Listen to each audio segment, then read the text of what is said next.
Chris with Sistah Sci-Fi. I'm here with Sistah Sci-Fi Wind Down Wednesday, where I work hard to make Wednesday your new favorite day of the week. So if you are active on Instagram if you're on our email list, you know that today our special guest is Cebo Campbell, author of Sky Full of Elephants.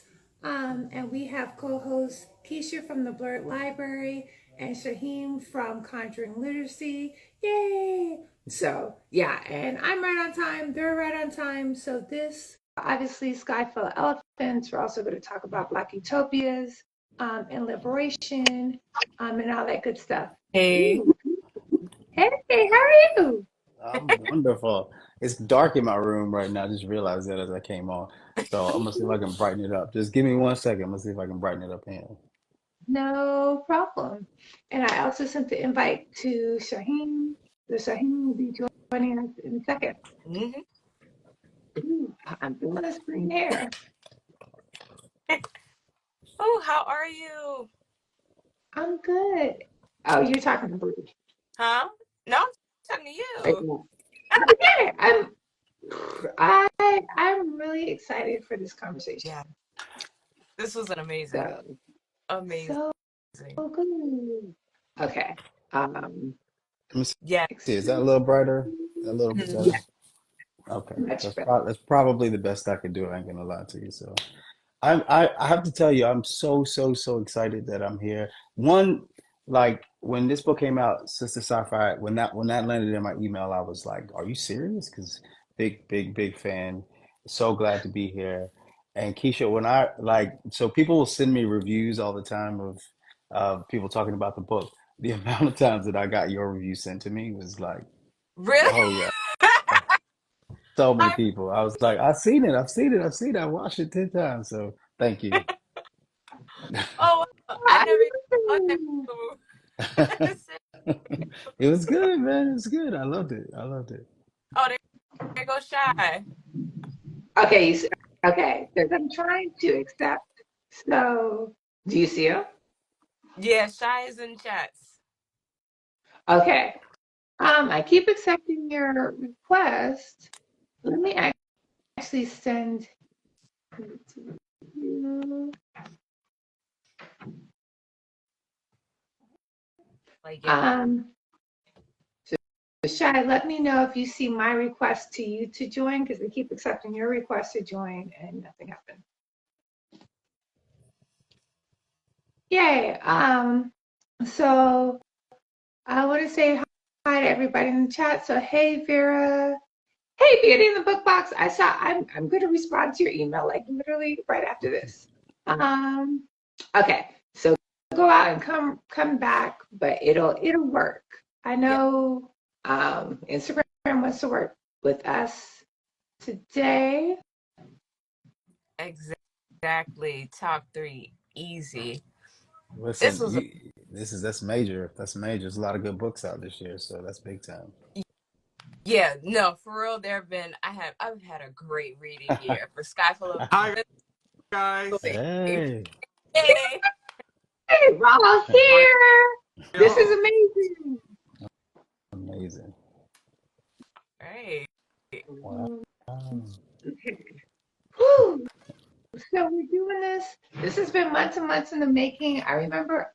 So a lot of times, like publishers will send me like links to stuff, but this one I remember going to Advice, and I was like, "Oh, what is blackness without whiteness?" And I was like, I don't know what Cebo's gonna say, but I'm here for the question and the discussion and all things. So yes. And then I was like, who would want to discuss it with me? He was talking about it, and so he was talking about it. And so, and then Cebo, we finally got on your calendar. So I'm very, very, very excited to discuss the book, but also in wake of the elections to discuss Indeed.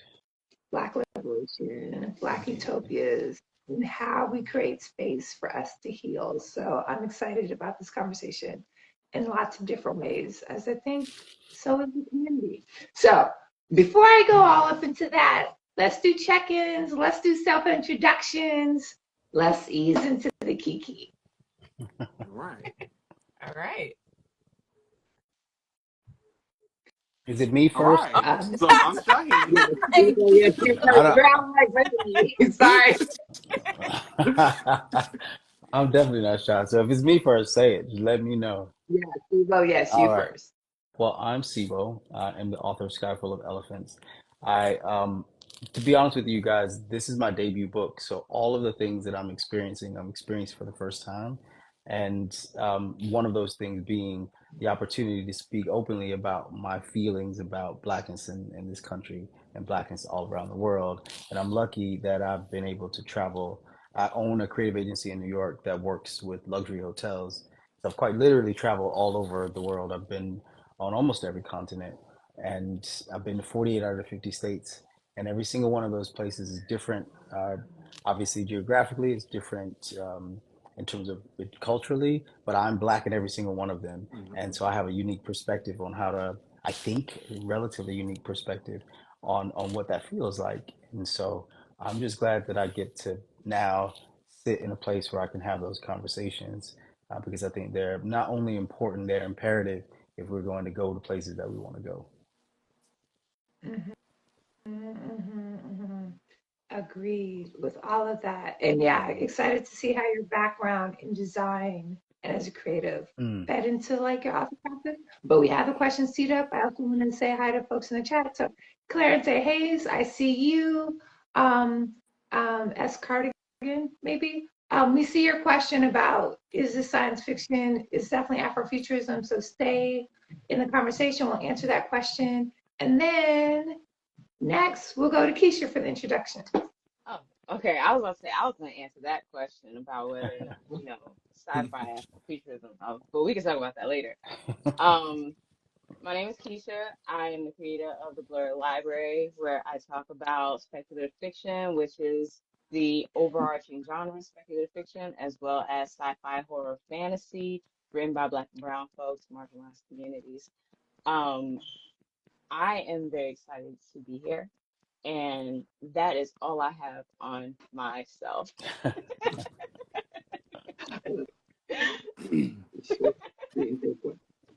So I mean, your All introduction. right. And Yes. this So is I'm. just like I've been following you TikTok forever, but this is our first time talking It in real is. time. So Hi.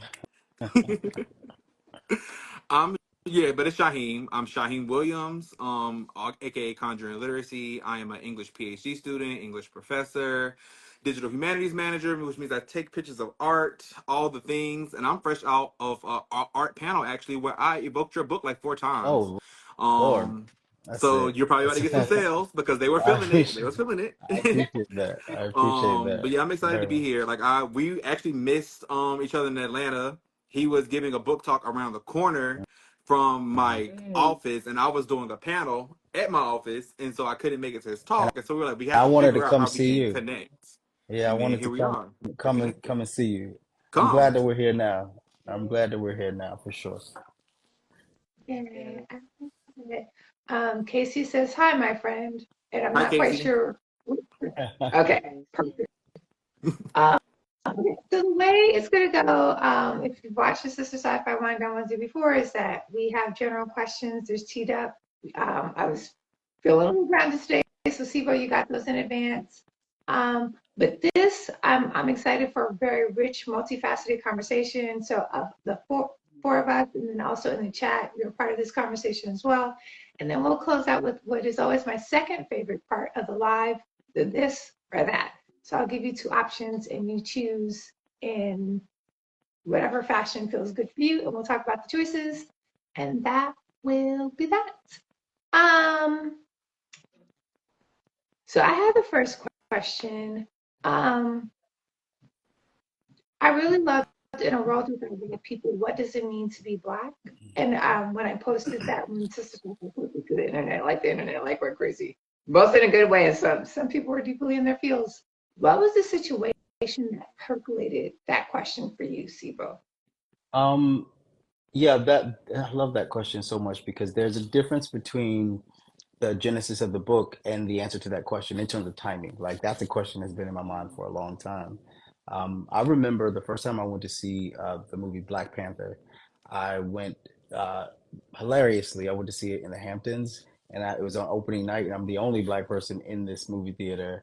And I recognized very quickly that I was enjoying this movie for different reasons than they were. They were there for the Marvel experience. They were there for, to see how this story connects to the rest of the Marvel universe. And I'm there to see T'Challa.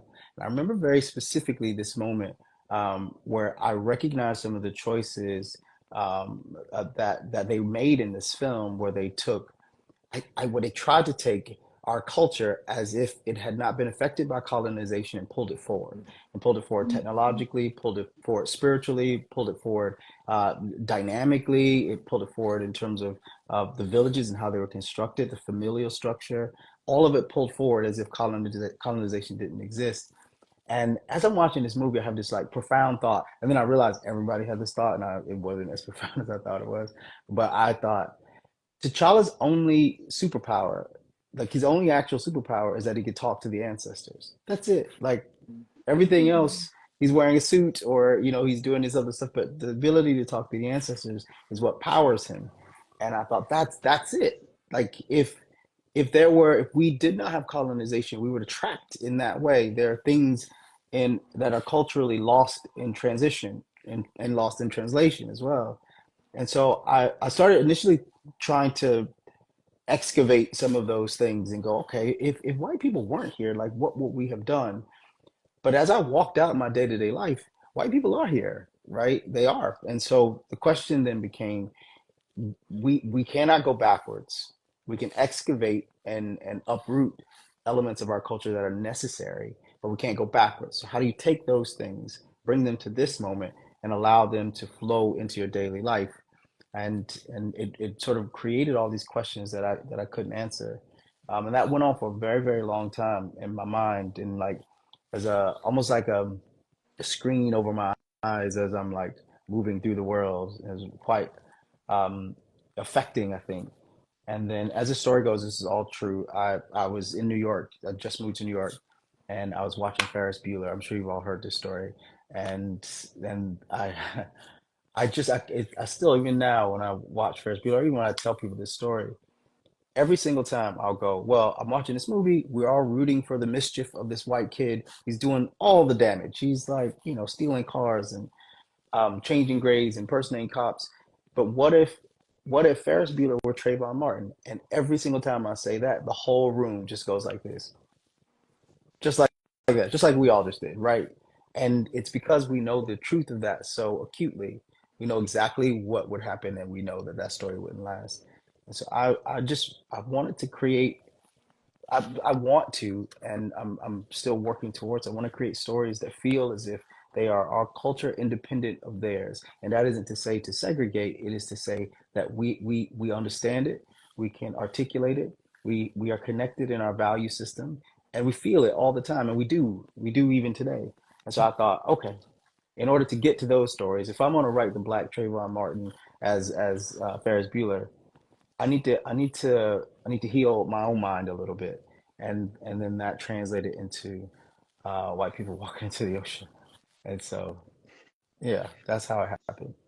No, I appreciate, and I appreciate you taking it a step back to your experience watching Black Panther, because I did hear like the Ferris Bueller and Mm, I'm gonna imagine Ferris, and I was like, oh, I'm gonna get the same answer, but I'm glad yeah. that there was an additional level of richness. I just want to bring in one of the comments. Keisha, we'll skip my question and we'll go to you. After I read this comment. So, um, as cardigan, maybe.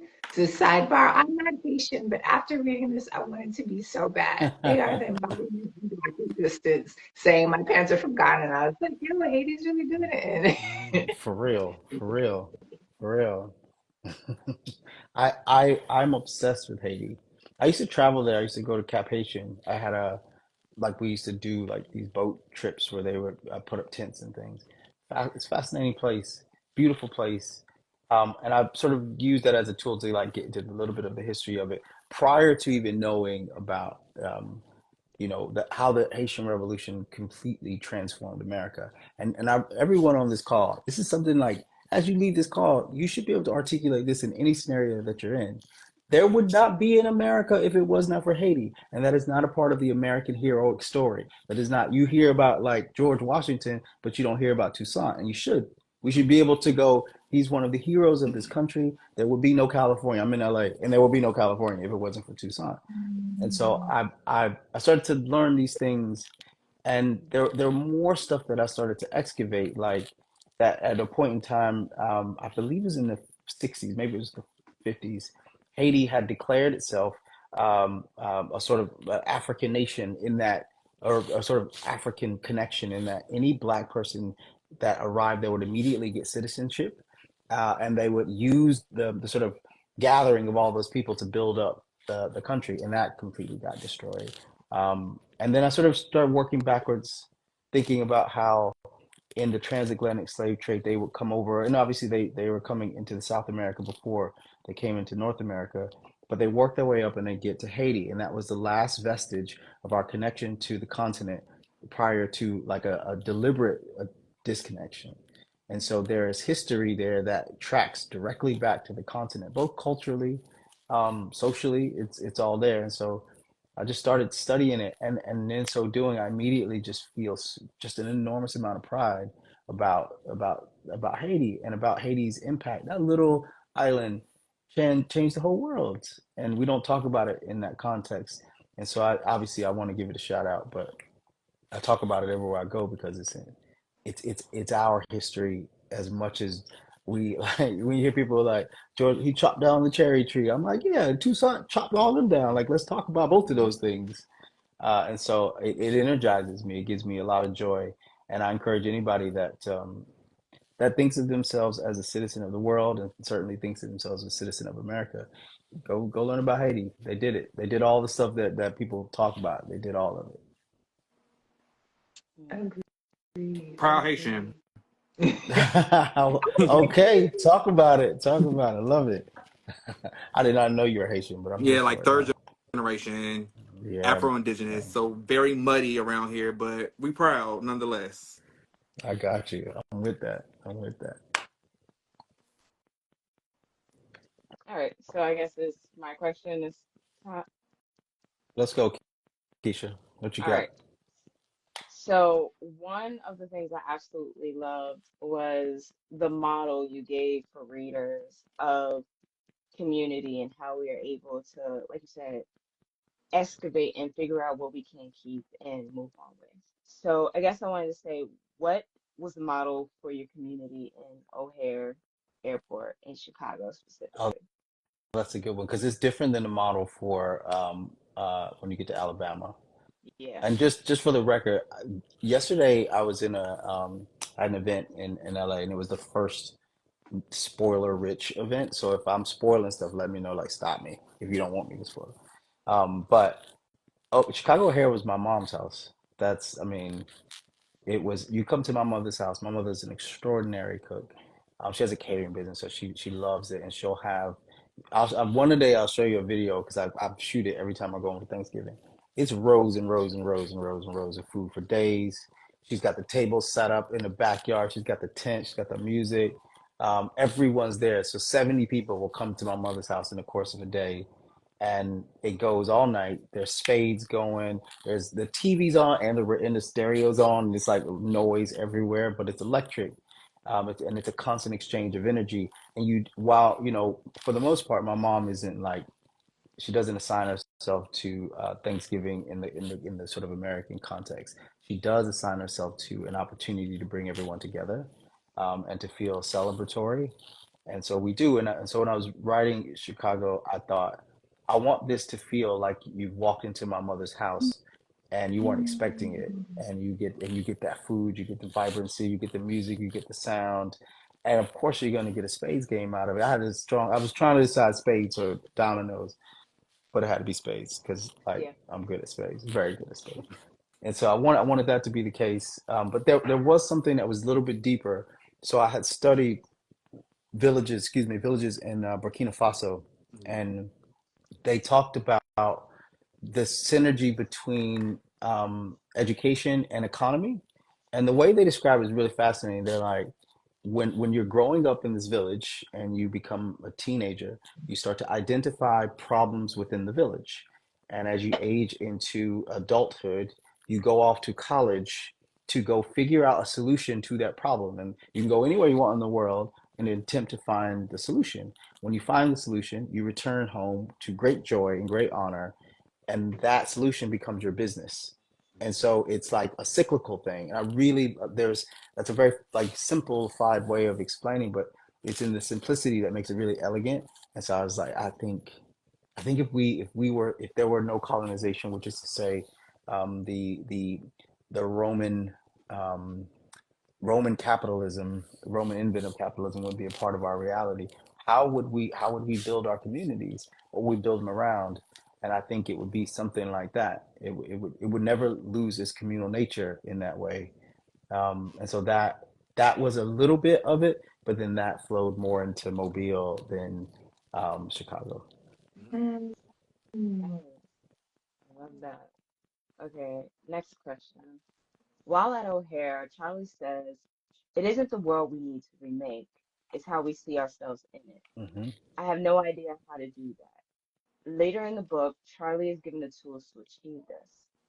How do you want readers to apply these lessons to their own lives as we approach the 2025 presidential inauguration? Yeah. Um, So there's two answers to this. One is the individuality of a person, like just moving through the world, and the other is the community of us moving through the world. And it's never lost. Not I'm sure it's not lost on any of us that if 92% of Black women vote one way, and essentially everyone else around them voted another way, there is a monolith in opposition to you, like like specifically going nope. And I think firstly, in order to be to not combat it, but to feel equal to that opposition is to be monolithic in thinking ourselves. And I want to be clear about that because that isn't to say we are a monolith, but a monolithic thinking is the identification of all the things that make you you and being able to talk about them. Like if I can say it, it's a thing. And right now it lives in this very sort of uh, almost it's almost like mystical space. Like if I'm in Brixton and I see a Black man, I reach out. He's gonna adapt me the exact same way that they do in Brooklyn and the same way that they do in different places. And there's an energy exchange that I can feel, but I don't have language to identify it. And so I'm interested in trying to put a fence around our culture a little bit and protect it and to claim it. And then I think we have to, which this book, I hope it explores for people, is if you look around this country and you actually go, if all the white people are gone, what would be vacant? And if you walk into a coffee shop tomorrow and look in the coffee shop, and if you see you're the only Black person, that place would be empty. Go and apply it to an airport. Go and apply it to the White House. Go apply it anywhere you want. And if you look in that room and you go, wow, I'm the only one here, then we need to get to work, right? Like that. You know how many times I meet people, again, I've traveled all over the country. So I've seen these places. I've been to Montana. I've been to Wyoming. I've been to Idaho. I go to these places and there are no people of color at all. And when I say it, if I walked out in the middle of LA right now and I said, yo, we're going to Idaho, all the Black people would be like, I don't know why are you trying to go to Idaho. There's nothing in Idaho. And I'm going, Idaho is actually pretty fly. Wyoming is literally the most beautiful part of this whole entire country. There's bison running free. There's horses running wild. Never seen anything like that. And we need to. And so I think a part of it is identifying those spaces that we don't currently occupy and go and occupying them. This whole election thing I see as the equivalent of our opportunity for the manifestation of our destiny. And I want to be, it's a weird thing to say because manifest destiny comes out of that post Haitian Revolution, where all of a sudden the West opened up and they gave these white men, raccoon hats and axes. It was like, just go west and you can figure it out. And I'm going, okay, you can see these spaces now real clear that we don't occupy. That is our terrain. That is our that's where we're headed. right? And so get your raccoon hat, go get your ass, go make it happen. In order to do that, in order to feel the ability as a community to do that individually, we must feel audacity. And that's a space that I'm like, I had a kid ask me, he was young, early in the tour. I said that to him. I was like, you know, move with audacity. And he said, how do I do that? How do I develop audacity? And I had to sit with it. And I think it is in our ability to create things. Every time you make something and you make it, you just do it. Don't even think twice. Just make it. You make it. You make it. You're exercising a muscle that says I can pull anything I want out of thin air and make it real. You do that enough and you start to believe it. You start to believe that there's nothing you can do to stop me from doing what I want. And I think you see it. You see it in the rappers in the '90s. You know, not some of the rappers now. We can get into that, but like a lot of the '90s rappers was that way.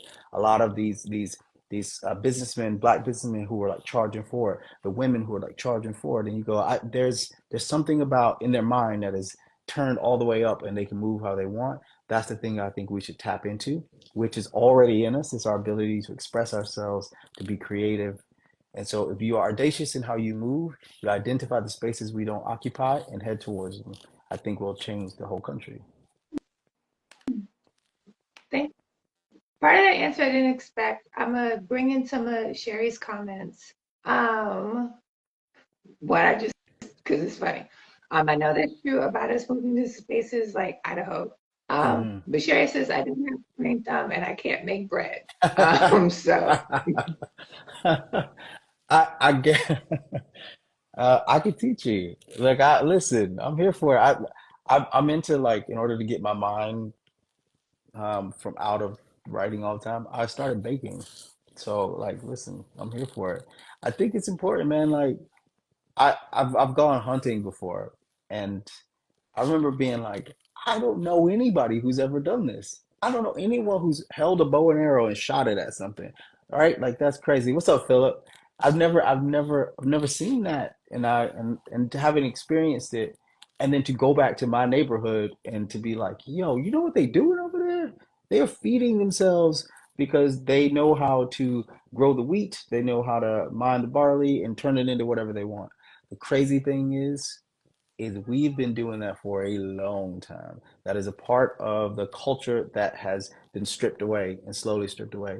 And it is, you know, black people within this country for you know original generations, they were the ones that built it. They were the ones that were creating the systems. There's a great story about this kid who literally invented the pollination of the vanilla plant in order to make vanilla extract, and like no one even talks about that kid, but he made that up without school. There's stories about people being able to talk to plants, and I just go, yeah, we can do that. We can figure that out. We can get back in that. I think we can tap back into that kind of energy, and I think it would be transformative because, by definition, it means that um, you are autonomous, and so I like that.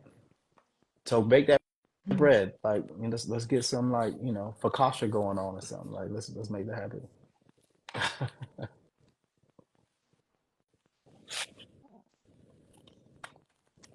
The next question is Misha. All right. Oh, we're on five. Yeah. Yep. Mm-hmm. It's me. It's me. So, a lot of my research really like is rooted in this idea of like intertextuality and interdiscursivity. And so, as I'm Mm, reading your mm. book, I'm automatically like brought back to other texts across medias that I'm wondering like Mm. well the question to ask the actual question, what other stories in the black speculative tradition are you writing to and with? I'm just wondering, Well, are these things that I'm noticing intentional or are they just naturally occurring? both. I mean, obviously, there is the whole world of Octavia Butler. Toni Morrison is like uh, there's no higher person in my life than Toni Morrison. And so while we don't necessarily associate her work with speculative fiction, there are notes of it. And so I've always loved her. I've loved like Nalo. I think she's amazing. I think there's a number of writers. P.J. Lee Clark, Philip is on this call right now. Philip wrote Ours, and I wrote my book. My book was done, and when I read Ours, I was like, oh, we family, just like that. It was in our sort of consciousness, I think, to be writing in those ways.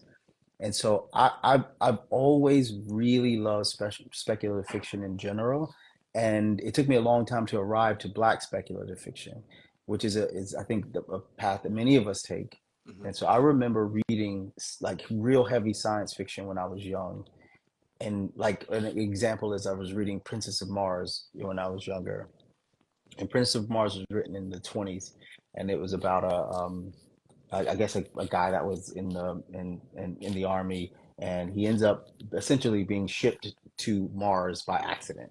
And he arrives at Mars, and he's like a superhuman and all this stuff. And I remember reading this and being like, there are things that they're talking about in here that we are using right now. And they were describing technologies, they were describing ways of structuring of government, ways of structuring religion in the 20s that we're doing right now. And I immediately was like, okay, what they're kind of like projecting in a way. So what have we been projecting? And I was going back and I'm reading all these sort of speculative fiction pieces, and I'm like, oh man, these need to be more prevalent in our reality or at least in our consciousness, so it becomes our reality, because people were talking about similar things. And so there are a number of things that I love, but no one more than Toni Morrison and Octavia Butler. I mean, we've been talking about, it's been all over social media. Octavia quite literally calling out the election in the book, which is like, that's the kind of stuff I'm talking about. You could feel it. And so I think, with both Philip's book and my book, there is there's a nod to something that feels past. Philip more than mine, where it feels like you're living in history, but at the same time you're talking about the present and you're projecting to the future all at once. And so in my book, that to me was like, there's a current of speculative fiction that there's a river flowing, and I just wanted to add to the river. I wanted to add to to contribute something meaningful to the people who've been writing stuff all along. So yeah, there's quite a lot. I mean, let me think. Is there anyone else? River Solomon, Okay. amazing. I'm reading right now. I'm reading Model Home. Um, Keisha N.K. was Jemisin. standing earlier. Yeah, that book requires a therapy session, but in Man, like the best ways. it's no joke. It's no joke. I mean, line for line, I don't know. I don't know who's writing better than that right now.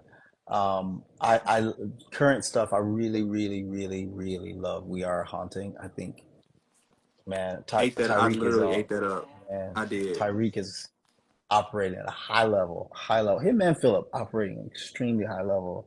I obviously N.K. Jemisin. Everything that she's made, I've loved. Tochi, like Tochi Mm. as well. Hmm. And so, Yeah. you know, and most of these are writers who are still writing. So I'm like, I'm all in it, and I mostly read it as a way to orient myself to the sort of collective conversation that all these books are having, and contribute to it as best I can, with whatever I'm writing.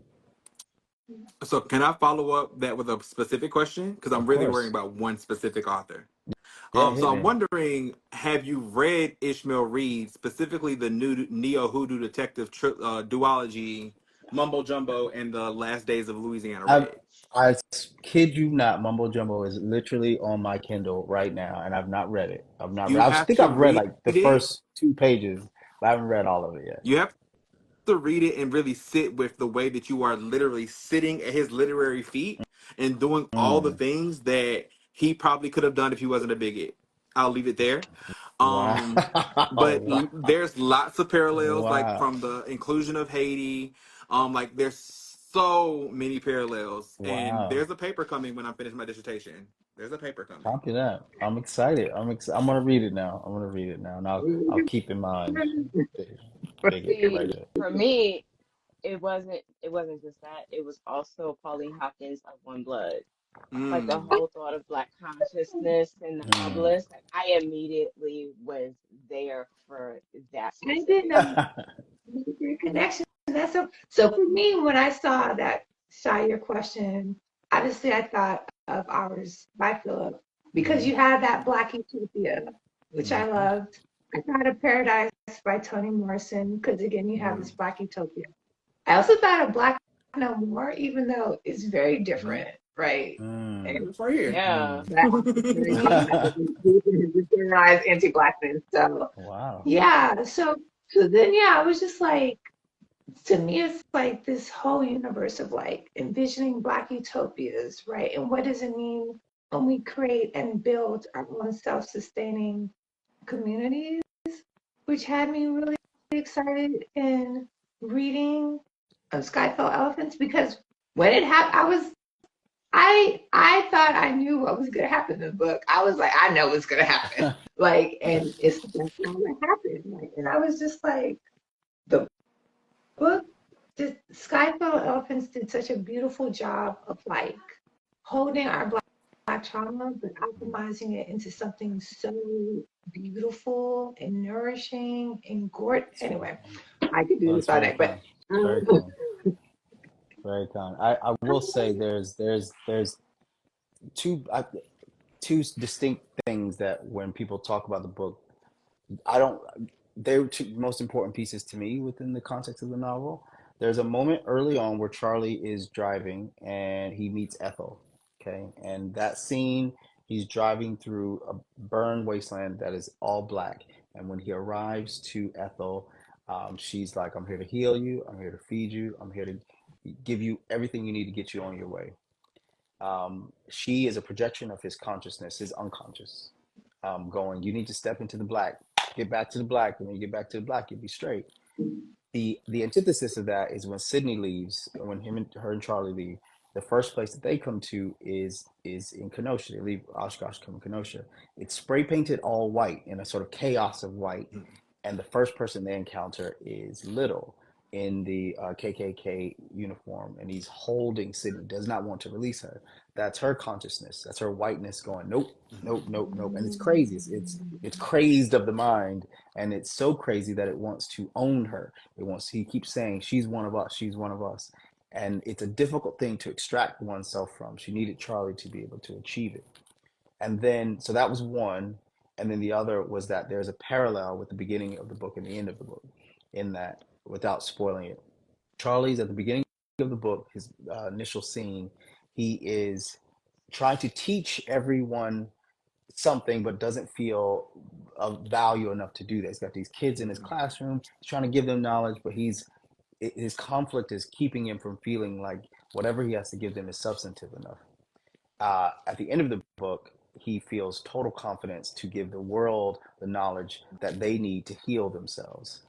At the beginning of the book, Sydney, her scene ends with her lying on her back, floating in the water, looking up at an empty sky, wishing she could drown herself with her family, and she doesn't hear anything. She talks about like it's like they hear something, but I don't hear anything. At the end of the book, she's lying flat on her back, floating in the water. It's all black, and the sky is full of stars. And she, at the very end, she can hear her father's signal, the signal coming from the machine.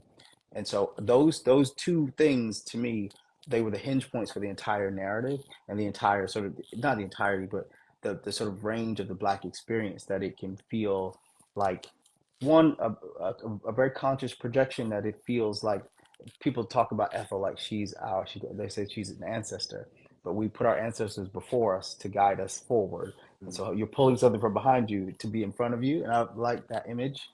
And then the idea that we can be connected over great distances at any point in time. I love that as well. And so those are sort of the things that I try to use to wrap the culture in those two realities all at once. Hmm. I love it. So this is a point, if you feel like it's Cebo, I'd love for you to read an excerpt. I Oh, think a great excerpt, and it kind of ties into what you're speaking to, you is know, chapter 30. And I know, like, yeah, like she asked me to read the whole chapter. It's brief. you know And while you tee what's that up, go ahead. I don't even know if I have a copy of this book because everyone took all my copies last night. So I've been trying to find one. Let me make sure I've got it on my Kindle here because I think I do, or at least I've got a While you version of it. pulling this up, I'll read some of the comments and like Keisha, Shaheen, this is a conversation, and I think so don't let me bogart the time. Well, I So can't this is see the chat. oh, I'll say I Yeah, I said I can't can't see see the the chat. chat. It hasn't updated since I got in. oh, Right. okay. Because I have a whole separate screen to see because the cell phone. But this is me says yes. I thought of One Blood as well. So we're on that track. Yeah, Philip says big yes to like nourishing. And Smith Publishing says that is consciousness and awareness that will prevail on this plane. And Mm, then, mm, hmm so mm. yeah, I also um, I am, thought, I also kind of thought about, I mean, it's not speculative fiction, but passing and just like that whole idea Hmm. of it as well. Like, Indeed. yeah, there was Give me one so second. I'm gonna passing, grab many, some. yeah, there was so passing is many books. totally relevant. It's Hmm Yeah. literally so many. Because even thinking about like throwing back to what they consider one of the first speculative stories, the comet by W.B. Du Bois, and the idea of white people not literally not existing because of a comet, but we find out they did exist and they come back at the end. But he evoked so many different stories, intentionally, unintentionally. It's like I just wish I didn't submit my proposal already so I could write about this for my dissertation. It's perfect. All the But way I down. mean, I can't remember what someone said, but all the way the care that he took.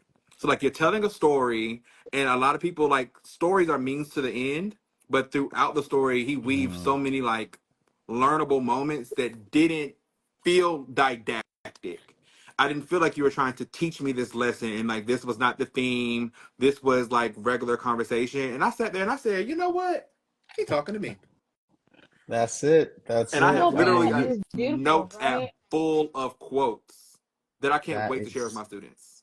honestly But that's the the like, the that's what it's joy. been, right? Mm, Like you said, it's not being spoken to, it's models. Like the way I think of, we've already talked about Reverend Solomon and how they write, and is you're not being spoken down to. It's just like this is the model of how we should be, how maybe, we should think critically mm. about this. And that is what you got, a sky full of elephants. Like I took away, you didn't beat us with it, but like I took away from it just having patience with Mhm. certain Sydney. thoughts and mindsets. Yeah, It's like, yeah. all right, you're not there completely, but if I give you the space and the tools necessary, maybe you can figure it out on your own. So, woosah, Exactly.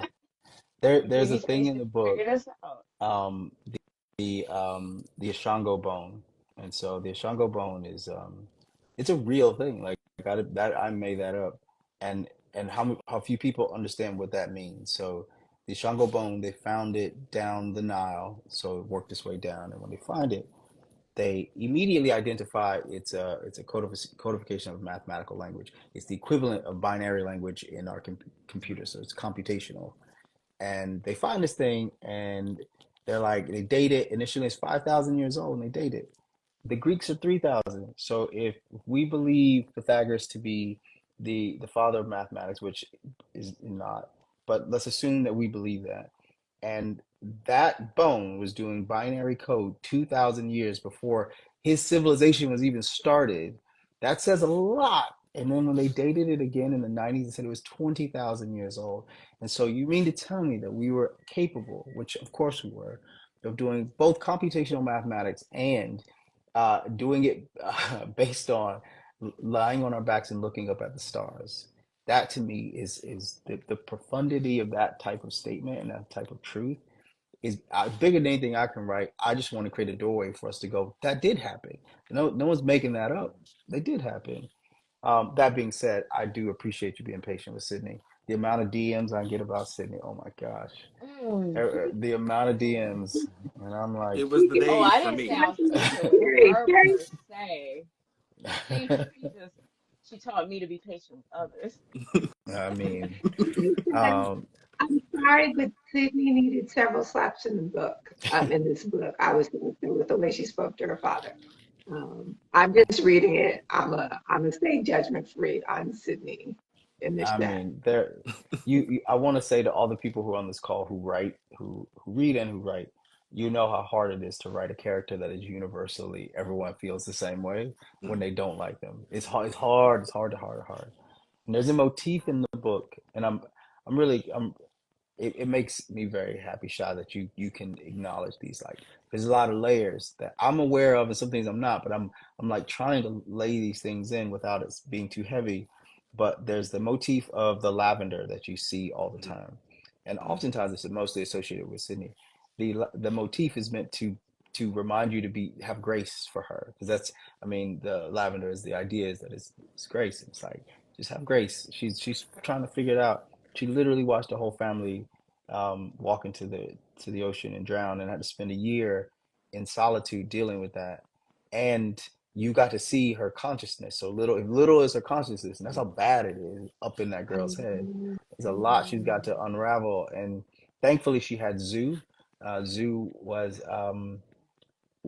capable, because Zoo is someone who is arrived to a clarity of identity that she could never, at least in the context of this narrative, reach beyond even what I think Nona was. And so she could project herself safely onto Zoo, and feel comforted. And so that also was a really, I think, important, almost milestone in her development in the story. And all along the way, you get these sort of, you hear the lavender, and the idea was, all right, she needs grace right now. She needs grace right now. And so I'm not sure it worked, but that was the plan anyway. I think I've got this. It's the scene with Sydney. Yeah, it's we're in Sydney's thoughts. The chapter is like like a page and a half, like in Yeah, text, in yeah, the printed book. I've got you. I've got you. It's our I haven't it's read the this one. topic. I've not read this one. So you guys are going to be getting this reading for the first time.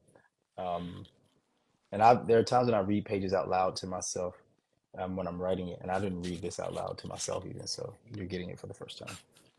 Um, the stars were still out when Sydney woke. Morning had just completed its first strokes, painting the sky in a violet indistinguishable from twilight. She slept in the grass with the rest of her peers, rising just as the grass's yellow tips perfumed in sweet-smelling dew. She could hear no cars in the distance, no creaking of buildings, and no rumblings of industry, just nature in its most tender form. A hush purred through the morning, and a sudden terror lit up in Sydney.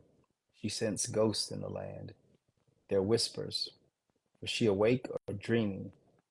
Fear and questions messed her mind. Sydney sat up straight. She saw her mother standing in the field close enough to smell. Her back was turned to Sydney as she reached down and picked lavender from the ground, grouping it into bundles. Sydney thought to call out to her, but when her mother turned, she was no longer Sydney's mother, but a dark-skinned woman dressed all in rags, and it wasn't lavender she picked, but cotton.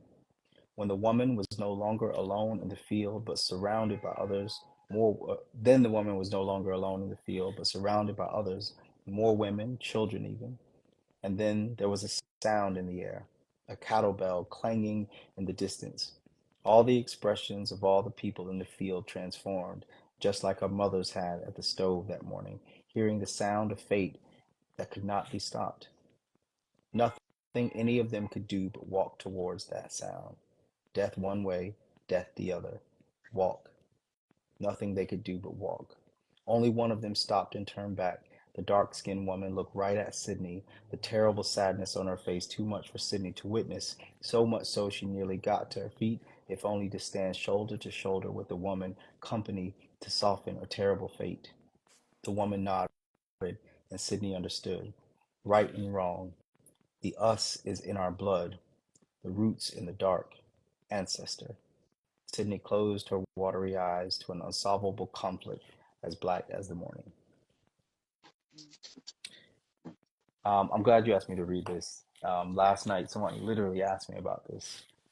During the Q&A, someone said, he came to me and goes, what did the white people hear? Like, what was it they were hearing when they walked into the ocean?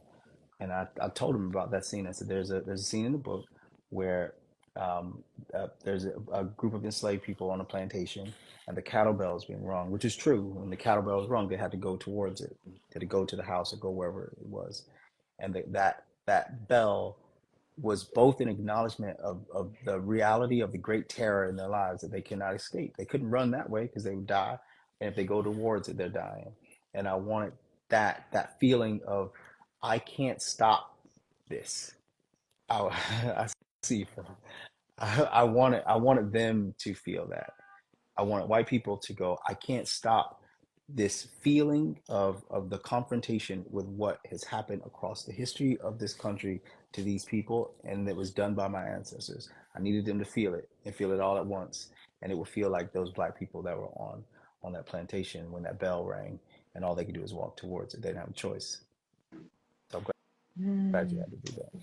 Yeah, like um, that that chapter was so powerful and poetic.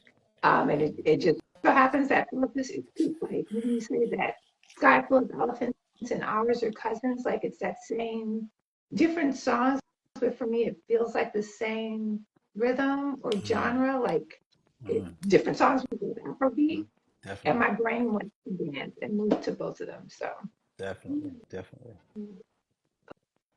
okay. So I'll stop bogarting Keisha. Tell me. All right. Let's talk about the cultural phenomenon of time in the sky full of elephants. Hmm. How does it reflect your own relationship with time as a writer and entrepreneur? It's a great question because I, I run the agency I run. I have it's about 45 employees in two countries. So we've got office in New York, got an office in Barcelona, and a great portion of them are under my creative. Like I'm the chief creative, so I have a bunch of creative people. And when they come and work for me, my very first thing I say to them is, we don't do 9 to 5 here. We don't do 10 to 5. I'm not interested in time management. I'm interested in energy management, which is to say everybody's a little bit different. Some people really good in the morning, some people really good in the afternoon. So as long as you can deliver what you need to deliver in the time that it needs to be delivered, work within the context of your creative energy, right? And I think when I imagine time, it works a lot like that. I don't want to. Keisha, when I was 15, I got my first job. I'll never forget. I'm aging myself, but whatever. So the clock in with the little card, Mm-hmm. right? Mm-hmm. I'm clocking in, and I remember clocking hitting the katonk. It pulls out, and I was like, "Is my life bound to this right now? Like, am I for the next 8 hours? This card is the only thing that can relieve me of this space." I thought that was the most absurd thing I'd ever experienced in my life, and never had another job like that ever again. So I think we've warped our way of existing to capitalism. And you know it. If you get up in the morning tomorrow, your body will want to maybe go work out. Maybe it want to, have a coffee. Maybe it will want to just sit and write. It's not going to want to go to work, but you gotta make this money. And so now you are warping the desires within, which are related to time, as a way to to survive. And that survival mechanism is, I think, it has made our days very short. And having grown up in a place, I grew up in the South, in Panama City Beach, Florida. I remember being at my grandmother's house, and she had this like a house that my grandfather built. And around the house were all these trees. There was like a pear tree, a pecan tree in the back. There was a fig tree. There were plum trees all around. And my grandma would be like, "Y'all ain't coming in this house, so stay outside until dinner time, then you can come back." And but my mom at that time, when I was young, she had 5 kids, and and then my mom had a bunch of brothers and sisters, so all their kids were there, and it was 20, 25 of us there at any point in time, and she'd just be like, "Go outside," and before long, we're making up our own games, we're eating pears off the trees, and you'd be like, "Man, what time is it?" And it's only like an hour's passed, and you're like, "We've been out here all day," and so our context for time, it was completely transformed um, and as I got older. And this is a precursor to something that's much larger. And if I'm over talking, let me know. but I believe that spirituality is associated with our culture in a very deep and profound way. And I can explain it to you very simply. I've been trying to explain this to Philip for like a week, and he knows that I've been talking about it nonstop. If you think of right now, we operate in our reality with five senses. We're like, if you can't taste it, you can't touch it, you can't smell it, you can't hear it, it's not real. But our ancestors didn't. They were like, they thought they were aware of a lot more senses. They were aware of the passing of time. You can do it right now. If you sit for long enough, you'll go, an hour has passed. That's a sense, right? Their intuition was a sense. They could go, I feel this. You know how many times your mama will call you and be like, I had a dream about you last night and you need to do this. It's because of that intuition. And so, if our ancestors were able to operate in this reality with more than five senses, does that mean that their reality was more expansive than ours? Or does it mean that they were tapping into something that we're closed off from? And so, I think time is relative in that context. I'm interested in going, all right, if I take my intuition seriously, which I try to do, as an artist, you do. You make decisions on the page, you make decisions in things you create, and you do it on gut more than anything else. And that's an intuition. And so I go, all right, I'm going to trust that intuition like it's a science. That gives something back to me that feels richer than, clocking in and clocking out. And certainly more important. And so I've been trying to do more of that, but has always been bound to the idea of time. That I'm trying to make these days feel really long, like they did when I was a child. I'm trying to feel as if I'm getting the most out of my days, and I'm contributing something significant throughout my days. And so I think about it a lot. I think about it a lot, and I'm glad you asked the question because I don't think I've solved it. I don't think I will. I don't know even know if it's Mm. solvable, but it's certainly something that I think we need to be looking at all the time because if if 8 hours of your day is spent sleeping and 8 hours of your day is spent working, that only leaves eight left. And I don't think that's enough. I just don't think it's enough. Mm. I think this is important, specifically when I was talking about your alignment with mumbo jumbo, because Hmm. in your work you talk about a frequency Yes. that like we all have as Black people. Ishmael Reed also does that. He calls it knockings. He calls it, I want to say he calls it the hyper high frequency that we all came over here with. Mm, I think I'm definitely summarizing that a little bit. But mm, y'all align in that way. And what is even more interesting when you talk about time is like my panel today was talking about memory. mm, Specifically thinking about this East African, specifically Swahili conception of this idea called Zamani and Sasa, mm, which are mm, conceptions of time which looks at time not as linear and not as cyclical but compounding, and that we mm, are constantly moving backwards and all of our mm, experiences are built on the experiences that are in the past, and we're constantly looking at results in the present of the lives mm, that we have lived or that ancestors have lived. mm, mm. And so it makes me wonder just how much are you tapping into frequencies in languages that you aren't able to like necessarily conceive. So I'm going to send you things. Yeah. It might give you language. I need all that. I need all that. I mean, fundamentally for me, it was just Toni Morrison, right? I don't think I don't think of certainly I've not been like the things you just described. I've never been conscious of those. That's great to even to know that there is language to identify those things. But what Tony used to talk about is this idea of what she's writing being more than what's on the page, is more than a plot. She talked about the non-narrative quite a lot. Like you're going to excavate a bunch of stuff out of in between the words. But then within the narrative, there's a rhythm, there's a sound, there's a way that of speaking that you immediately identify with, and it feels like it's like you're being tuned to it. And I really I think there's something so important about that feeling of tunage. The first time I live in the UK, right, and there's so many things I say, and people look at me like I'm out of my mind. And one of those things is I'll go, I feel you, and they'll go, Why do you say I feel you? And I'm like, everyone I know says I feel you. No one doesn't say that, but they don't. It's not a part of their knack. They don't just say I feel you. And I go, why do we say I feel you opposed to I understand you or opposed to I hear what you said?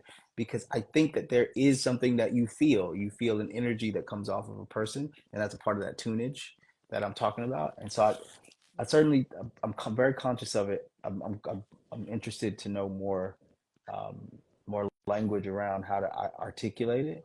But I'm conscious of it in that it is a part of the enormity in which I'm included. Mhm. And I look at all of blackness and I go, look how big, look how cool, look how interesting we are. And I get to be a part of that. And I think that frequency, you feel it all over. I feel it when I'm on Flatbush. I feel it when I'm on Delancey. I feel it all over. And I go, I'm a part of that. I can't articulate it. I don't always have it. But when I walk through the yard, if I'm in Howard, I know it, right? I feel that. And so I'm certainly interested in finding more layers to that. But at least in my learning, it has been with Tony. She's got it. Like there's a rhythm to how she speaks. Actually, I'll tell you what. This is what I'm reading right now. This has been like in my pocket. This is Larry Neal's. I don't know if this is reverse, but it's Any Day Now Toward a Black Aesthetic. Mm, And so mhm, these were essays he was writing in the 60s. And one of them is about writing, and he talks specifically about the need for the novel mhm, to be a significant part of the artistic output of the time. But he didn't think we were ready. He didn't think that the novel was advanced enough to be able to do it. And so the way he articulated it was really interesting. He said, the novel needs to have music in our minds in the same way that like a jazz musician does. We gravitate towards a jazz musician, we gravitate towards music because it's very easy to find that rhythm. And he goes, a novel needs to be able to do that. It needs to move us like music moves us, because the novel contains enough space within it to teach you something that a song cannot. And I was like, okay, all right, I'll take on that challenge.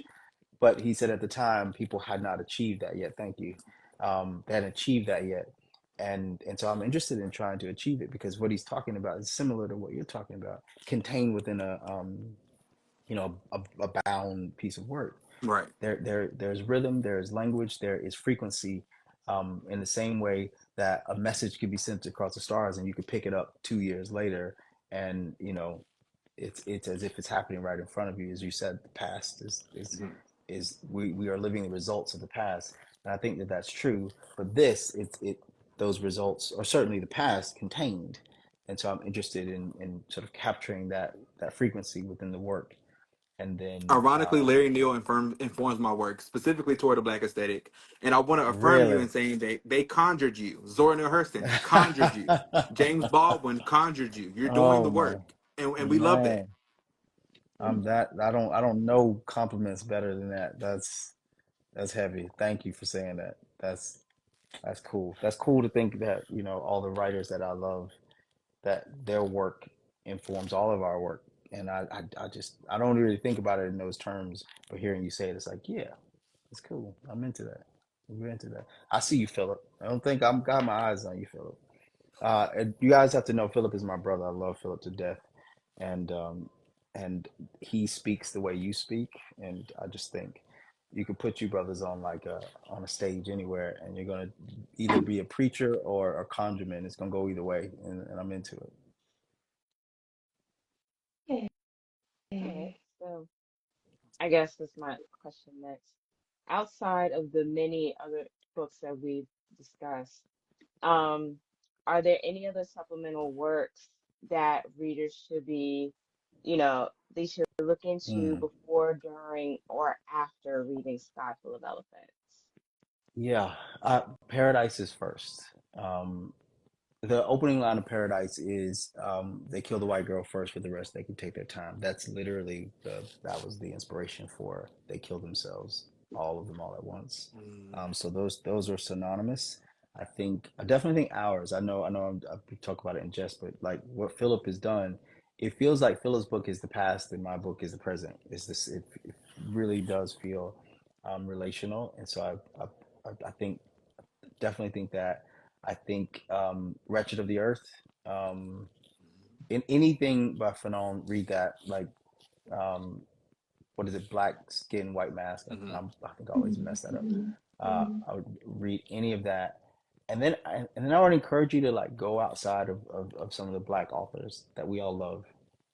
Well, one more is The Fire.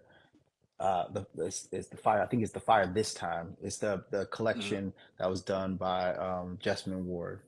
Yeah. Incredible, incredible.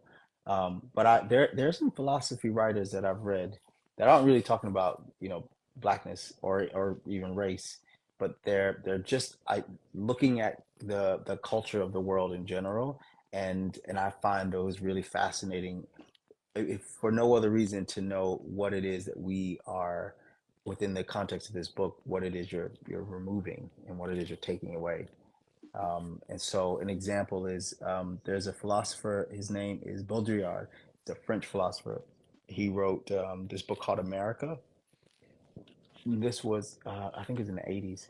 He had never been to the United States, and he came and he wrote like, I don't even know, like 2 paragraphs for every city that he went to, and it's wild.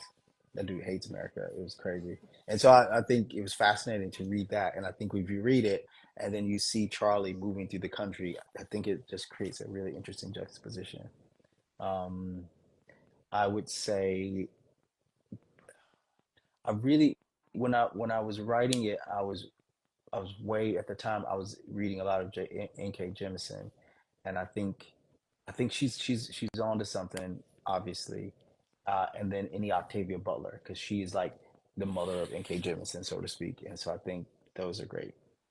Yeah, before and after and during, because I think it's all relative.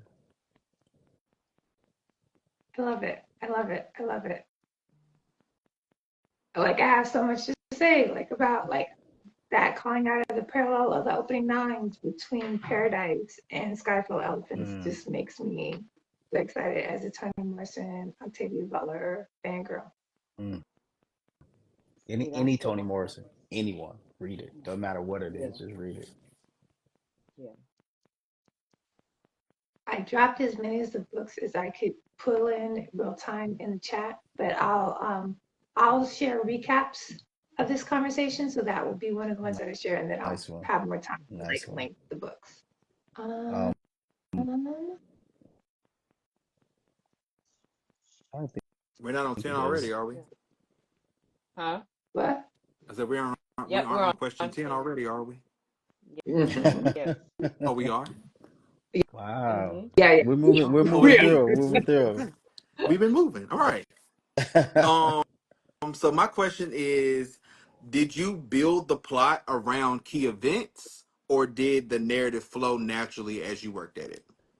I this is the question is partially a process question, and I write. I don't know. Like I went to school for my degree is in creative writing, but I initially went to school for film.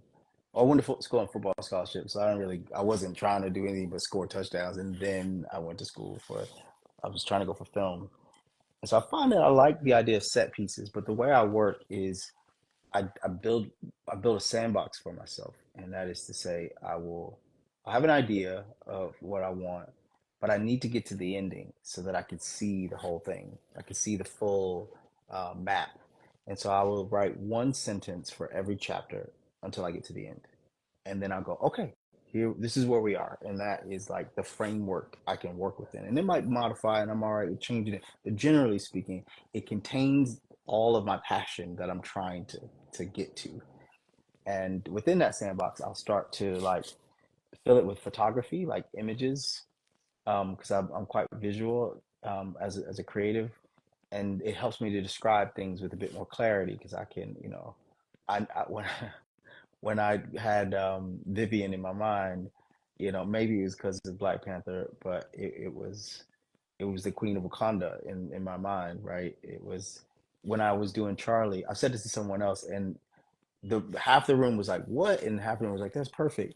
But Charlie in my mind was Andre 3000. I don't know why, but that's like I had a picture Yeah. of Andre 3000, with this flute, like figuring it out. So I had all these images, and then I'll start to add anecdotes first Mhm. and set pieces. So I'll go, oh, I want a scene where someone is like in a KKK um, uniform. I don't know where it's gonna go yet, but I really want that visual. Or I'll go, I want Charlie to be able to look out over the expanse of America and really almost think of himself as like Christopher Columbus. And so I want that scene. and then I want some scientific stuff. So I like the idea of taking and making a paint that is solar powered. It blows my mind that we have cars that are electric, but they are not solar powered. Doesn't make sense to me. Mm. Just put a solar panel on top of this car. What y'all doing, right? Like it's outside. Cannibalism. Right? Exactly. It don't make sense. And so there are things like that where I go, okay, I want that in the story, and I'll put it in the sandbox. And then when I start to write, Philip said this the other day, and I really loved it. He said, I think it was Philip, maybe it was Mateo, but maybe it was Mateo. He said that when he writes, it's like he's driving in a car and the headlights are on, and he can only see so far ahead, and then things come in, come out, but he only can see so far. And there's a point at which it comes to that where it's just writing. But I don't think of it as that to me is like you, even if you're in a car at night, you at least have a sense of direction, you know where you're going. For me, it's more like I'm documenting at that point. I put these people in the sandbox, and I'm just documenting what they're doing. Thank you, Philip. I thought it was Mateo. And so, like, there's like, for a good example is there's a scene where they literally say the name of the title in the book. I had no idea that that was going to happen. None. I'm just writing it, and he's just talking, and then he just says, "It's like a sky full of elephants," and I was like, "There it is. That's crazy that he just said that." No idea. So I'm just documenting. Once I've got everything in the sandbox, it's their world, and I'm just sort of trying to listen as much as possible and document it. But I'll have my set pieces. I'll have the things that I think visually will be interesting and memorable because I work in the space of design in my day-to-day life. Like a hotel is fascinating because they're constantly going, what's the Instagrammable thing in this hotel? What's the and I'll be like, well, if you put this bathtub by this window, every time they come in, they're gonna take a photo of that bathtub by the window. It's Instagrammable, it's memorable. And so there are parts that were anecdotal that I would go, if someone were going to quote this book, they pull this out. Mhm. And I know that, but I don't necessarily know where it's going to fit within the context of the story until I arrive to that place. You're really smart, and I'm saying that as a toot my own horn because that's Thanks. exactly how I write, both Nicely done. creatively and academically. Let Oh, the spirit nicely lead done. you because it leads you to some That's good places. We love that. exactly. Talk about it. I mean, but Facts, facts, facts. that also means that you developed some amazing characters first. Hmm. Like you have a Mm, very strong idea of who you want these people to be, and then you kind of just like set them free, yeah, and I guess see yeah. what they do. Yeah, That's amazing. with characters, you know them based on how they respond to things. And so they're constantly responding to things in my head. Like, and they'll all respond to the same scenario. Like I'll be literally walking on the street, and I would go, if if someone walked up to Charlie and they were saying hello, how would he say hello back to them? Would he hug them? Would he shake their hand? Would he shout across the street? And then how different is Sydney's hello? Would she feel timid? Would she feel, you know, would she speak down instead of speak up? And that's a really simple thing to go, how do they say hello? Because that's a doorway into who they are. And then you can see all the other decisions that they might make. And so I mean it. Like someone said this thing that I love. They said it's really hard to write. I think maybe it's Kaveh Akbar said this. He said it's really hard to write the novel because it's as if you're living in an alternate reality and then you bring that reality into yours, and it's hard because it's like these people are in your room with you all the time, and you have to be like, no, I got to make dinner, I got to spend time with my kids, get out of my head for a bit. But they're constantly making decisions in your mind, and so you learn them, and I'm okay with that. I think if ever I were to teach writing, which I've never taught, I would tell them, like, take your time with it, like allow gestation, because it's important to the long game is important. Let them live. Don't think it needs to be perfect the first go. Don't think you know them, and because if you do, you're going to force a decision as opposed to allow them to be organic and true. Um, Evolving Wellness says somebody asked a brilliant composer about their process, and their response was, "I'm just there when it happens." Mm, Um, mm. so I think we have time for two more questions, and then this or that, if that works for y'all.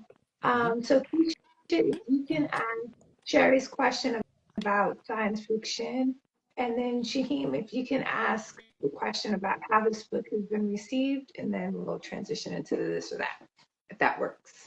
Cool. Everyone? So her question earlier was, I didn't really classify this as sci-fi. Afrofuturism, yes. Visionary, yes. What do you classify this as? Um, Mm. so for me, this is speculative fiction, right? Like I said earlier, speculative fiction, at least for me, there's the overarching genre that is, it includes sci-fi, fantasy, dystopian, mystery, a little bit of mystery, horror, things like that. But when you think about the actual genre of speculative fiction, I like to define it as a what if scenario, right? Mm-hmm. So, what if this particular situation plays out? And then you have the author develop that experiment throughout the course of the book. And I used to use this one particular comic for that because I thought it was a very simple way to, see this. But I honestly believe Sky Full of Elephants is going to be like my go-to when I explain speculative Wow. fiction because you Wow. do it so well. Wow. Um, you have this simple scenario. What if all white people were gone? What would happen to Black people in America? What would a post-white Mm. America look like? Mm. And Mm-hmm. you don't just play this out in one space. You do this in a metropolitan environment. You do this in Chicago. You also do this in a rural space. You play this out. Okay, well, what happens when you have people of color who adapt whiteness as an identity? What happens to them? Because Mm-hmm. these are actual realities that happen. So I think it's brilliant. So, Thank like, you. to answer the question, it is speculative fiction. It is Mm-hmm. that experiment played I, I agree with you. I love your definition. You know, I I I didn't know speculative fiction. I just thought, oh, these books are interesting because what they're doing is the author has a question in their mind and it's in the book. And when I put the book down, that question is superimposed over my reality. And now I'm asking that question. And that was really nice. It forces me to speculate through whatever question they have. And I love that. I love it because it means it gives our world dimensionality that it doesn't have. Not just in our waking day. It just gives it more. And I'm so happy that you picked up on the trying to cover a lot of ground in this book because it will be different in so many scenarios. It would have been easy and I think really fun to just be like, we go right to utopia, but that's not actually true. Like I don't think, and in doing so would be an injustice to the traumas that people really do have and they really need to process, and will be made better in the processing. And so I'm one, I agree with you on all those fronts, and that makes me happy that you feel that way. It makes me very happy to think that when you talk about, because you talk about speculative fiction with such articulation, that this book can be included in that conversation because um, it is the question that I have over my mind all the time when I walk around. I experience it now with almost like a smirk on my face, where I'm like, man, if all these white people was gone, this would be I was driving to Malibu yesterday for this event, and I don't know how I ended up in like Beverly Hills, and these houses don't even make sense. Like I don't know how you don't operate a house like this. Other people operate this house for you, and you just live in it. Like these enormous houses. And I always think I was like, if all the white people was gone, I wonder who picked this house, right? Like I wonder who would occupy this.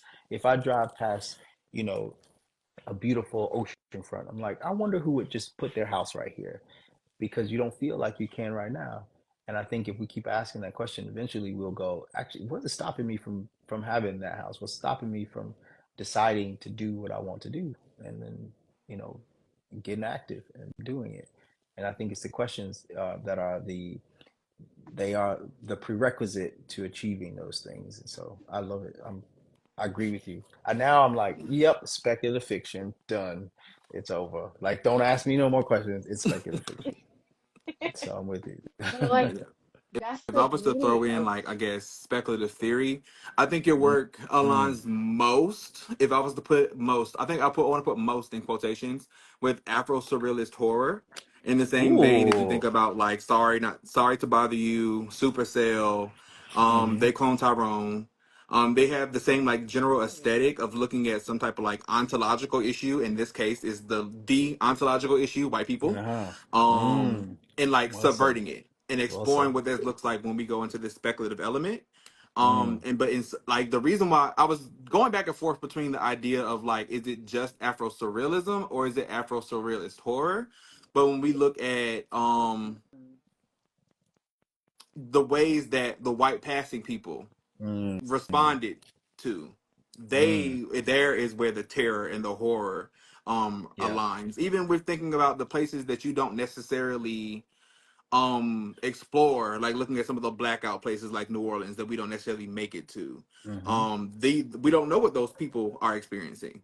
So that's why I think it might align most with like an Afro surrealist horror. I dig that. I mean, there's the one of the questions that I get often with the book is well, comments I should say, is that Black people are happy and should they be feeling happy about this? And there's an element to that that feels um to some horrifying to think that like, yeah, we're all right. Like if that happened, we're not gonna be like everybody's gonna be falling all over themselves in great sadness. There, some people are gonna be like, you know, just desserts, you know, that type of thing. So there's an element to it that feels there's a sort of counter to the horror, and it's in the response to the thing.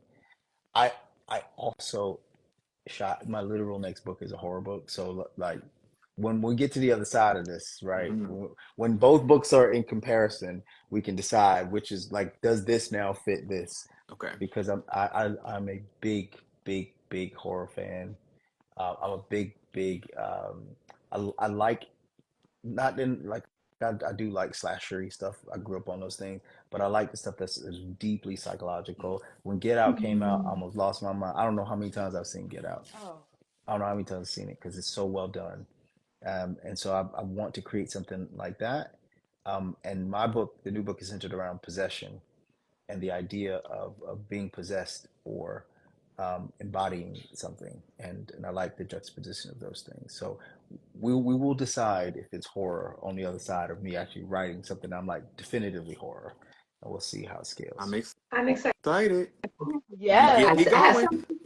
some speculative fiction, science fiction, but while we're not operating on a clock, we do have limited time. So I do, Shaheen, before Shaheen asks the question about the reception, I do want to ask Sherry's question because I know people want to know, is there a sequel? And I I never love initially thought. it, and I also feel really complete. So yeah, I so I'll I let you. thank you for that. Thank you for that. I initially never thought about doing a sequel, and then everyone started asking me about it. And as I've been on tour, I've sort of jotted it down, and I told people for the first time yesterday what this. I told Elizabeth and Minnie, Tanya Sam, and her book club for the first time. I was like, "This is what a sequel would look like." So I'm going to give you guys that exact same scoop. Um, what I was imagining is it would actually be set in the UK, and the event is contained to the U.S. And so the Mhm. rest of the world is only at the beginning of this book. They've only just begun to discover that this something happened. And you have this father of three daughters, who's Jamaican, came from the islands, and he married into the UK. His wife died of cancer, and so he's got these three daughters that he's raising. And the British government discovers that something happened in America. All the white people died, and they're so afraid that they say, "Listen, I need you to gather up every single person that was not born in this place, get him out now." And they take this man out of his home. His daughters were born there. Take him out of his home, take him to Jamaica, drop him off, drop everybody off, all the immigrants, and they think it's going to stop the sort of tide from coming, so to speak. And in the book, I'm imagining the Windrush. You know, the whole concept of immigration within the context of the UK, and where America tied into Haiti, Jamaica, and the Mhm. UK, and frankly Europe would tie into the Congo. And so I want to be able to tell the Mm. stories of the Congo. So those are literally, when I tell you I'm making a sandbox, those were the Mhm. initial notes. So I'm like, that I think that gives me a character that I can orient around this man. and we can orient around. You have his daughter. He's separated from his daughters because his daughters were born there. It becomes a question that is no longer a race question, but a culture one, which I think is Mm-hmm. fun. And then we get to see and talk about the Congo, and of course, he will meet Charlie and Sidney and Sailor and Zoo. It's funny that you're taking it out of the U.S. because when I was talking about it today in my panel, the one question that I got was just America, and I was Yeah. like, yeah, just America. I'm sure he's gonna write a sequel where it's gonna go outside of America though. Yeah, I think I No, but it's smart to go outside of America because I Yeah. feel like Isa said, it's complete, right? mm, Outside of what's happening in America, like really for the reader, all there is to have those uncomfortable mm, conversations about mm, where do we go next, right? mm, mm, So, and then also thinking like Black conscious is all of us all of within the us. Mhm. diaspora. Yep, So going outside, yeah, I definitely see that. yep. Yeah, it's It's very Definitely. evoking collective memory and our shared history throughout the diaspora. I Yes. love it. Come on, black man. We were going to leave America. We were going to go to Haiti.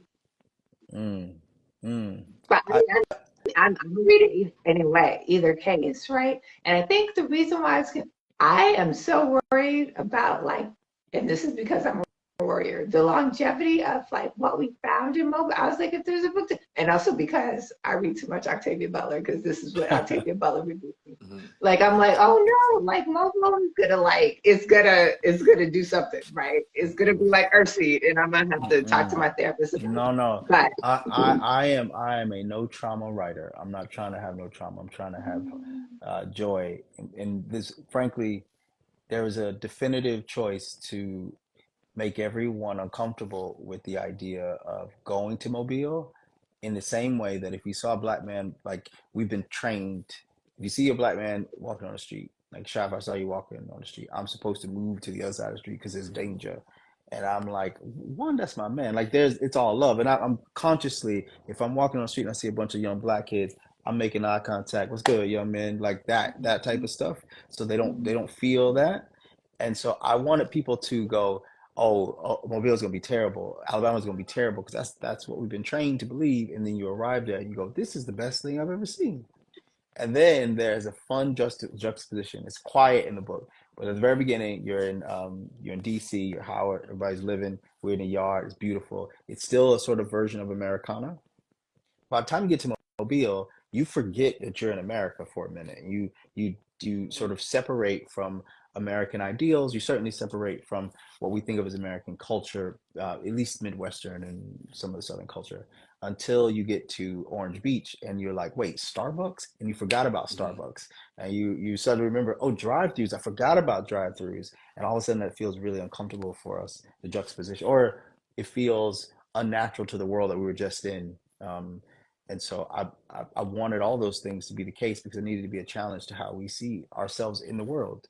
If you see another black person, like don't feel that stuff they teach you to feel. Like make sure they don't feel it either, the people that you're encountering, because it's how we lift each other up. And so I wanted that to be the case. If I do this sequel, trust me, Mobile is gonna be live. It's gonna be bigger, much bigger. yeah, I'm here for it. Okay. So you Perception. have the last question, then we'll move to Yes. that. So, how has your book been received? It's been really, really, really well received, honestly. I mean, obviously there's the Goodreads stuff where and a couple of reviews where people will I don't think they've read it because if they read it, they wouldn't say some of the stuff that they said. But Wow, generally dad. speaking, the We don't people who pay I attention wrote, to the ratings. right, we ain't listening to that. The people who I wrote this book for have received it in the way I hope they would. Um, there's a moment when I interact with people who read this book and they talk to me about what it's done for them. And I've always thought of the book as a signal. You read this book and it hopefully turns something on, and you go, I need to check these references in this book at least, and I need to go a little deeper. And I need to see the question in his mind as I move through this world and go, if I'm not occupying that space, then who is, and why aren't we? I want that to be the case, and so I think it's been received that way. It's been quite a lot of surprise and delight for me because you write in solitude, and you're not really. I'm thinking of the kids I grew up with, and I'm writing it to them, and it's a very contained thing, and then all of a sudden it's out in the world with great terror for me, and the first people I interact with are like they're like family, and they treat me like family, and I think that's the goal of the book, is to remind us that there is connective tissue between us that is bigger than our struggles, and I feel that everywhere I go is crazy, like the amount of people who like there are people who posted videos of themselves in tears. The amount of people that come up to me in tears is wild, wild, and so it's been great. Obviously, there's a up until 2 days ago, the Atlanta Journal-Constitution wrote its first article about the book. But up until then, I got no press about this book at all. It's just been us. It is not no New York Times, no LA Times, no Boston. None of them reached out. It's just been us, and we've been talking about it, and that's been more than enough. More than enough. And so, Well, I Wow. think I got a Okay. student who's a contributor to the New York Times. I'm gonna see if he can hit you up. holla, Yeah, tell them to get at me, get at me, get at me. that's going to change. Yeah, well, we're excited about the positive reception, and yeah, and I think the book is doing what it's supposed to do. So for those Exactly. people who are like, I didn't like it, that causes other people to read it. So that's awesome. We're going to transition to the this or that. It'll be fun. Do we still have time to do that? Let's do I'm it. going I'm to here for it. I'll try to rapid fire. I'll try to rapid fire. move with what feels in alignment with your body in multiple dimensions. Okay, so the first question, Eartha Kitt Catwoman, Holly Berry Catwoman, or Zoe Kravitz? I don't know. I wasn't ready. I just told you I was going to be ready. Then the first question, I'm like, oh, I forgot these questions. Okay. Okay. Can I answer this in a weird way? Okay. Eartha Kitt is the best of the Catwomen. Uh, Holly Berry is my Catwoman because that's the one I grew up with, but she had the worst movie. Zoe Kravitz has the best movie. And so I'll leave it at that. I can't go any further than that. That's Oh, a fair answer. I can't choose. I can't choose. If I gotta choose, I can't choose Holly Berry, man, because that movie is terrible. But It's and a so that terrible means movie. it's She looked terrible. amazing. She looked fantastic, but like it can't just be the looks. And so for the sake of this, I'm gonna have to go with Zoe because it's such a good movie and she's great in the movie. oh, okay, okay. Keisha, Shane? Oh, same answer. I'm sorry. Like, Mm. I mean, I like,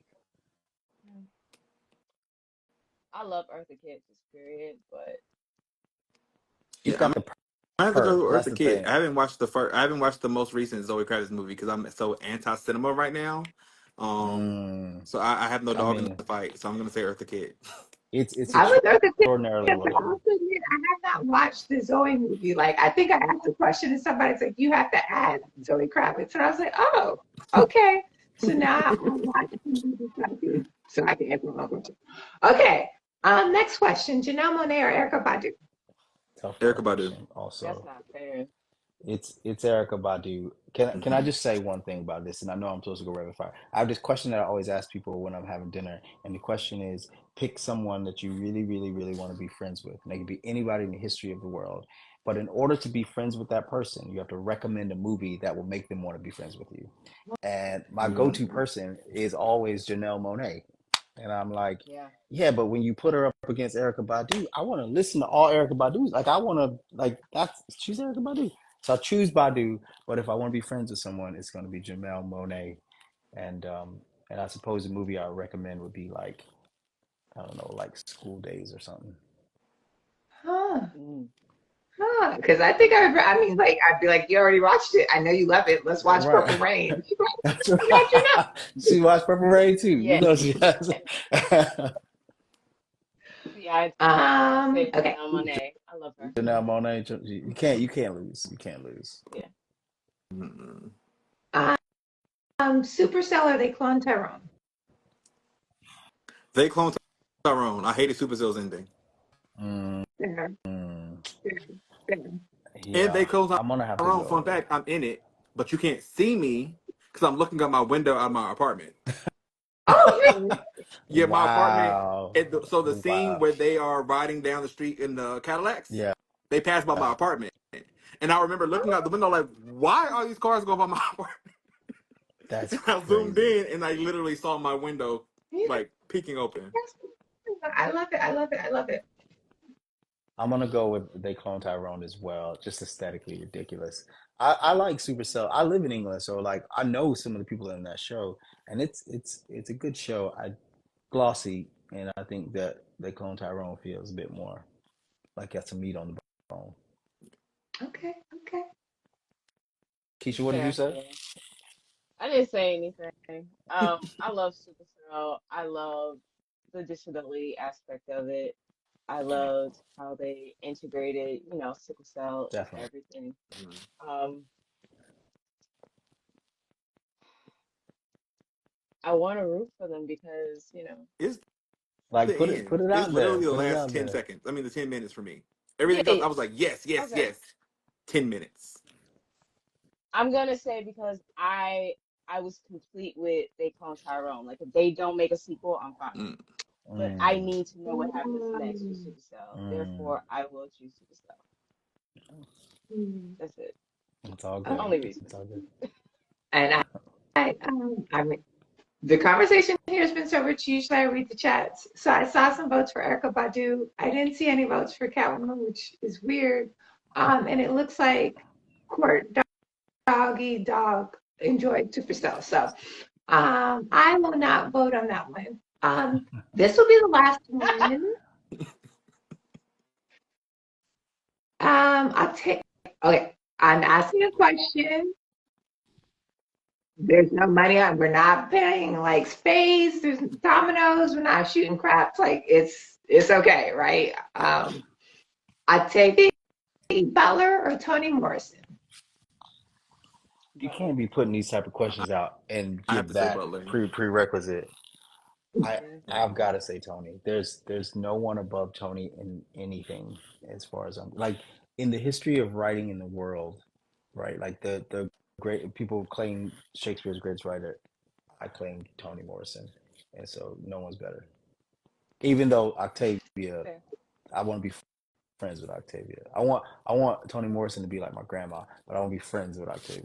No, okay, okay, okay. Somebody said no ma'am, game over. Okay. That's a cruel question you put on this table. Cruel question. It is. He's a It's shy Butler. Eddie. Easy. Is Butler? Is Okay. Yeah, Butler? it's Butler. Mm, Yeah. It's but see, It's mm. Butler. as you I can mean, I see, love there's a Toni. whole. It's Butler. It's Butler. I I don't have see. I that for mean, Morrison. I don't have uh, that for Morrison. I don't. I mean, I I love listen. No, go ahead, Keisha, please. Morrison's writing is fantastic. It was one of the first times I had ever been challenged as, Mm. when I was in school. Um, and the way like in The Bluest Eye, oh my goodness, like mind blowing, right? But I feel like she doesn't speak to me personally the way Butler does. Like Mm. Tony eased me into a chair to be like, all right, baby, let's have this conversation. Whereas Butler was like, sit Here. now. Yeah. And right, like, Right. Right. cool, cool. I have to learn this. Fine. I So for that I reason dig it. alone, yeah. Yeah, I think Morrison is Can anecdotes for me, not full text. Whereas Butler is full Oh, mm, text. Mm, mm, mm. yes, yes, mm, mm. yes. I You dig know that. what? Yeah. Yeah. Okay, can I add a question in? May I, Isis, Of please? course, I just of course. give us a recommendation on your Octavia book that if someone's coming into Octavia new, what are you telling them to read? Mm. I judge people by their response, right? Mm. Like when people are like, oh, I'm like, tell me what's your favorite activity color, but and I have like conclusions about what they tell me. So that's stuff that I need to work through with my therapist, right? Okay. I know that. Judgments, So judgments. yes. So that being said, I have a bunch of follow-up questions like, do you want to read what's most popular? Do you want to read something that's truly sci-fi? Do you want to read something that's like, not sci-fi, blah, blah, blah, blah. It's it's it's the My it's the favorite, invitation into her work. The invitation that's like, I need you to know what Octavia Butler is about. And in so doing, you're going to fall in love with her and expand out into all the universes that she's created. But I need you to walk through the door. What's the book? It's the Wild walk Seed. through the door, Hmm. yeah, I was going to say Wall Street. But my favorite is Dawn, but the walk through the door is Wall Street. I'm so surprised that no one said Parable. So, okay, This what do you guys say, Mm-mm. Keisha? Ah, I I mean, they was do read Parable of Sawyer. I Most Like, from Okay, my nice. experience, and we actually talked about this in the panel, from trying to teach Parable to Sower, none of our students like it. They won't read it. They won't. Mm, really, it's heavy. It's hard. Like It's really hard. first 15 pages, and they're no, I'm not reading it. wow, wow. see. I loved Parable of the Soul. I actually read it. When the shutdown happened, what, March 2020, April 2020. I had read it for the first time. So like we were in the Oh, thick of it, and I was like, wow. oh, this is oh Punching goodness, you right in the gut, right in the gut. yeah. Mm, Um, but for me, I would tell everybody to start with Dawn, but really what you need to read is Imago, which is the third book. Mm, mm-hmm, Oh, wow. yeah, I Gotcha. yeah. feel like once you get to Imago, you have the pinnacle of who Butler is mm, as a writer, Mm, because she is breaking down everything in that book. Like Dawn forced me to really check how I guess envision things, like mm, really like reset my brain. But Imago is where I was like, mm. oh, I have things I need to work through. mm. Got you. Got you. Because Okay. then I when you don't. said the Yeah. problem with humanity is that y'all are both intelligent and hierarchical, I was like, oh, damn. Like, For real. yeah, For real. yeah. I need And I to, I think need with to. Boston, it's so vivid. Like, it's just like the way she's able to create, like, it's our world, but really, like, take away, like, a lot of societal constraints and really imagine something completely wild and different was just, yeah, crazy. I've always thought of Crazy. the difference between the two of them in reading them and also trying to emulate them to some degree is that Toni Morrison will collapse the world around you and it will become it'll be really contained, very narrow, whereas Octavia will expand it and and just like crack the whole thing open and all of a sudden it's huge and you both want that intimacy and you want the expanse and so Mm, you sort of have to choose between them in order to achieve it and I wanted to write where you can kind of feel a little bit of both of them. You want to get some poetry and some propulsion, you want it to move and cook, but you also want to be held in a moment, and so they're both educators in that way for me as a writer. But that's how I saw them. It's like one is like you right here with me right here, and the other one's like, look at this world I've made, you know. Yeah, Yeah. yeah. I just saw in the comments someone said that fledgling was the introduction, and Mm, I was about to yeah, say, if I mm. was to write a letter to myself, I think I would tell myself to read Fledgling first. Wow, goodness Because gracious. I read you know Fledgling what? first. Wow, legend. I had to sit with fledgling for a while before I was like, man, that's amazing. I had to, oh, that first half of that book was, And oh, I mean, like, I feel like if I were an academic, I would write a thesis on Shuri and why Butler presented us to her Mm, the way she did. Because yeah, Shuri mm. is dangerous. Yes. She like yeah. anyway. That's a whole nother topic and conversation. I was so excited about this discussion. It far exceeded my expectations. I enjoyed every single second. Thank you all so much for your time, but Thank most you. importantly for your Thank craft and your creativity and for sharing it so bravely with the world. Um, yeah, that's all I got. Thank you guys. Honestly, like I love having these conversations because it makes me feel like I'm a part of a much larger and a much more intelligent and invested community than they try to tell us we are. And it's a necessary reminder. So anytime y'all in my hood, come have dinner with me. Let's keep the conversations going. It's all right. We're gonna bring you back to Yes, Atlanta in yes. April. I'm I'm trying coming to get the money through, now. coming Be through, ready. coming through. And thank you, Isis. Like I said, Sister Sci-Fi, man, I followed you for a long time. I was following this long before I wrote this book, and so it means a great deal to me to be on this with you. I feel like I made it, so thank you. You made it. Well, yeah, I feel like I made it on, so it's mutual. All right. Take care, everyone. Y'all have a blessed Thank night. y'all. Later. Night.